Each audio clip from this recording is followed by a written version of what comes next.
ஏர்பளையஸ் பத்மா பேசுகிறேன்.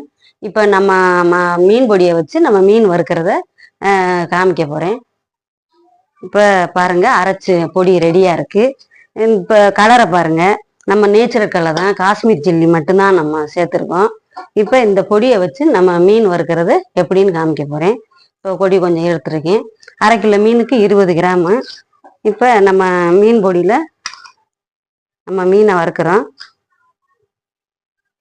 இப்போ இந்த மீன் பொடியில் நம்ம இதில் வந்து சீரகம், வெள்ளைப்பூடு, இஞ்சி, கருவேப்பிலை, அரிசி மாவு இதெல்லாம் சேர்த்துருக்கோம். அரிசி மாவு சேர்க்கறதுனால பொறுன்னு இருக்கும், சட்டியில் ஒட்டாது. இப்போ பிரட்டிட்டோம். இப்போ 10 நிமிஷம் ஊறட்டும். நம்ம இப்போ பொரிச்சு எடுத்துருவோம். மீன் ஊற வச்சு 10 நிமிஷம் ஆச்சு. நம்ம கருவேப்பிலை போடுறோம். கருவேப்பிலை போடுறது எது காரணம்னா மீன் வந்து சட்டியில் ஒட்டாது. இப்போ பாருங்க,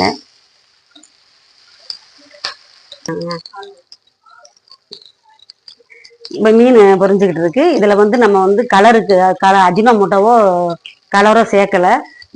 நேச்சுரல் காஷ்மீர் சில்லி வத்தல் மட்டும் தான் சேர்த்துருவோம்.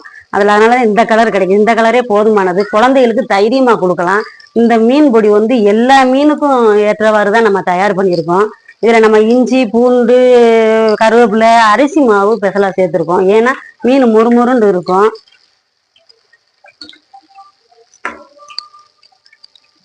பாருங்க,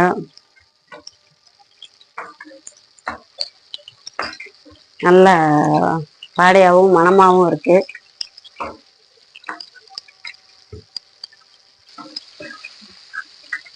மீன் வறுத்தாச்சு. இப்போ நம்மளுக்கு வந்து ஃபோன் நிறையா வருது, மிளகாப்பொடி வேணுன்றத கேட்குறாங்க. அந்த ஃபோன் பண்ணவங்களுக்கு மிக்க நன்றி. நாங்கள் இப்போ கொரியர் வேறு கேட்டிருக்காங்க. கொரியர் நாங்கள் அனுப்புறதுக்கு நாங்கள் ரெடியாக இருக்கோம். இப்போ மீன் வறுத்தாச்சு. பாருங்கள், நல்லா இருக்குது, சுவையாக இருக்குது, சூப்பராக இருக்குது. உங்களுக்கு இந்த பொடி வேணும்னா கீழ்க்கண்ட நம்பருக்கு கால் பண்ணுங்கள், சப்ஸ்கிரைப் பண்ணுங்கள், லைக் பண்ணுங்கள். நன்றி, வணக்கம்.